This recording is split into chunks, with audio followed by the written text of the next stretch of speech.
আজকে আমার ক্লায়েন্ট, তো আজকে ওর ছেলের মুখে ভাতের অনুষ্ঠান আর কি।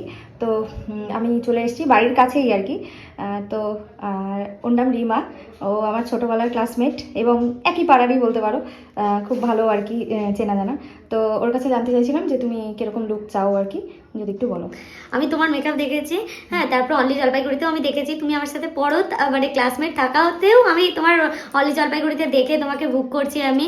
তো তোমার যেরকম মানে আমাকে যেরকম ভালো লাগবে তুমি তোমার মন মতো সাজাও, আমার সেরকম কিছু ব্যাপার নেই, তোমার প্রত্যেকটা মেকআপই ভালো আমি দেখেছি। আচ্ছা আচ্ছা, এবার চলো আসছি ওর ফুল লুকটা নিয়ে। তো এই হলো রিমার আজকের ফুল লুক। তো রিমা, তুমি যদি একটু বলো তোমার সেজে কেমন লাগলো। আমার সত্যি খুব ভালো লেগেছে, আমি তো আগেই বলেছিলাম তোমার উপরে পুরোটা ছেড়ে দিয়েছিলাম যে তুমি কিরকম করবে, তো পুরো আমার খুব ভালো লেগেছে। থ্যাংক ইউ আমাকে এত সুন্দর করে সাজিয়ে দেওয়ার জন্য। আচ্ছা আচ্ছা, থ্যাংক ইউ সো মাচ এত ভালো একটা রিভিউর জন্য। তো তোমরাও দেখো, জানিও কেমন লাগছে রিমার আজকের লুকটা।